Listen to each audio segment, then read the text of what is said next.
না, ঠাকুর নাম দিয়েছেন ইষ্টভীতি শুধু অহংকার দূর করার জন্য। এই টাকার খেলা সবখানে হয়। যদি বলি আমার এখানে যে মুসলিম ভাইয়েরা আছেন, এই মুসলিম ভাইয়েরা 3 ঘর যখন হয়, 3টা 4টা ঘর হলেই দেখবেন একটা ঘর খাড়া করে, কি সেটা? মসজিদ, আল্লাহর ঘর। হ্যাঁ, এবার এই আল্লাহর ঘর প্রথমে একটু মাটির হয়, একটু বেড়ার হয়, আস্তে আস্তে আস্তে আস্তে কি হয়? হ্যাঁ, টাকাটা কোত্থেকে আসে? কারা দেয়? তারাই দেয়, ঠিক না? এই যে বিশাল মায়াপুর সাম্রাজ্য, মানে কি মায়াপুর সাম্রাজ্য? বলা হয় যে মমতা ব্যানার্জি নাকি বিশাল আকারে ওখানে দুর্নীতি করেছেন এবং ইসকনের সাথে একটা লিয়াজো মেনটেন করতে বাধ্য হয়েছে। এখন এই বিশাল সাম্রাজ্য, এই বিশাল সাম্রাজ্য, ওদের তো ইষ্টভীতি নেই, তাহলে কি দিয়ে হলো? কারা দিল টাকা? কোত্থেকে টাকা আসলো? কারা দিয়েছে? ভক্তরা দিয়েছে, ঠিক কিনা? বিশাল বিশাল রামকৃষ্ণ মিশনের বিশাল বিশাল আশ্রম, এতগুলো আশ্রম কারা টাকা দিচ্ছে? কি করে চলছে? প্রতিদিন যে ভক্ত সেবা হচ্ছে কারের টাকায় চলছে। ওমা, এত লক্ষ লক্ষ টাকার ব্যাপার, তাতে সমস্যা নেই, আর আমার ঠাকুরের 1 পয়সার ইষ্টভীতিতে খুব সমস্যা না?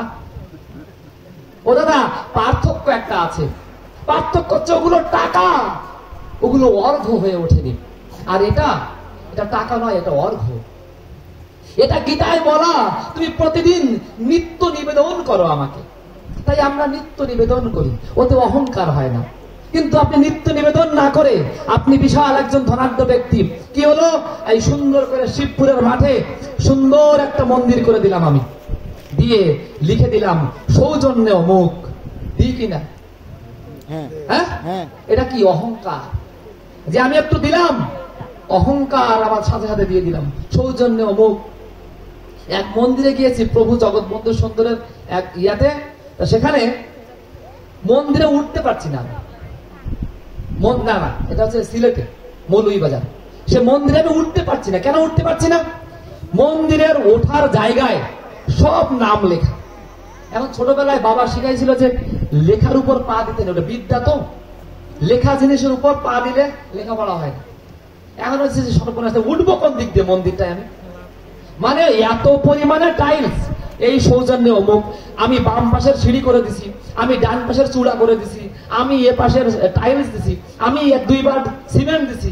আরে জ্বালা, সে পুরো মন্দিরের টাইলস জুড়ে ওই মা বাবা অমুক তমুক। আমি আর কি করা, এই দিক দিয়ে লাভ দিয়ে মন্দির উঠলাম। এই তো ধর্ম। দেখেন তো কোন জায়গার কোন সৎসঙ্গের মন্দিরে এরকম লেখা আছে?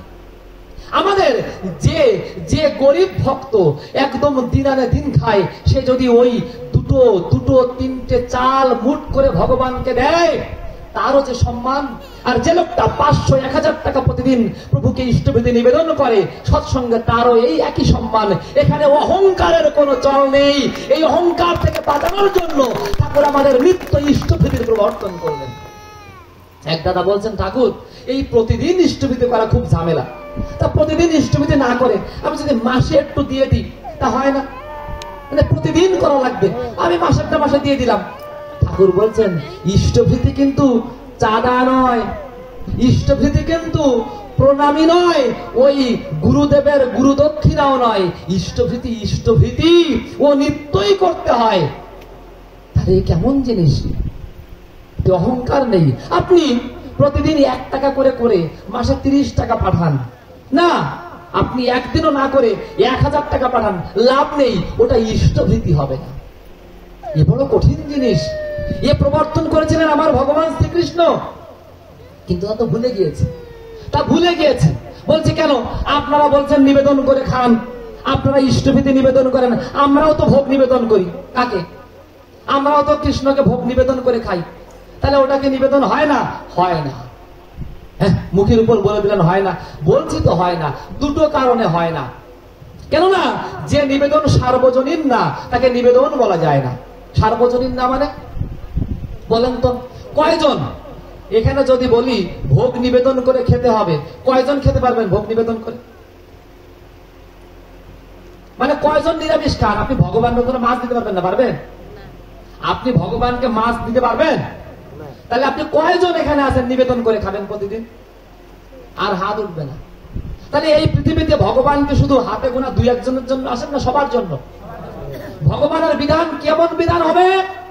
সার্বজনীন, সবাই যা করতে পারেন সেই বিধান তিনি দেন। ইষ্টভৃতি এমন বিধান, ইষ্টভৃতি এমন বিধান, এ ঋত্বিকের জন্যও যা, একজন সাধারণ সৎসঙ্গীর জন্য তাই, একই বিধান। ইয়ে নিবেদন এমন নিবেদন যা সবাই করতে পারে। আচ্ছা, দ্বিতীয় কথায় আসে, আপনি যে নিবেদনটা করেন, এই যে আমরা নিবেদন করছি, ঠাকুরকে করছি না? একটু পরে ঘোষণা হবে যারা যারা প্রসাদ নিবেন চলে আসেন, বলবে না? এই যে প্রসাদ গুলো কে খাবে? খাবে কে শেষ পর্যন্ত? আমরাই খাবো। নিবেদন করছি কারে? আমরা খাবো কে? আমরা যদি নিবেদন করি তাহলে কাকে নিবেদন করলাম? ঠাকুর খাবে না? শেষ পর্যন্ত খাচ্ছে কে? আমরাই খাচ্ছি। আপনি যতবার নিবেদন করেন না কেন, শেষ পর্যন্ত আপনার পেটেই নম, মানে আপনার পেটের মধ্যে যাচ্ছে ওটা। কিন্তু আমরা ইষ্টভৃতি নিবেদন করে ওটা আবার খাই না। খাই কি করি? ইষ্টভৃতি যে নিবেদন করি কি করি? ওটা পাঠাই দিই। কেন পাঠিয়ে দিই? গুরুর কাজে ব্যয় করার জন্য। এই যে নিঃস্বার্থ ভাবে প্রতিদিন নিবেদন করে গুরুকে দিয়ে দিচ্ছি, ওটাই পূর্ণাঙ্গ নিবেদন হয়।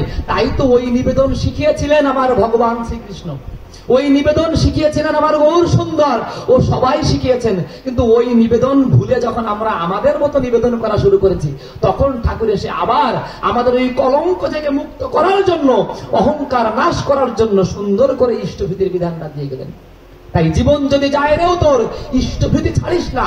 ধর্ম, অর্থ, কাম, মোক্ষের ওই নিশানা ভুলিস না। সুন্দর করে একজন প্রশ্ন করছেন, দাদা আপনাদের এই দেওঘরে অমুক দাদা দেখি এত সুন্দর একটা গাড়িতে চড়ছে, হ্যাঁ, এত সুন্দর একটা গাড়ি কোত্থেকে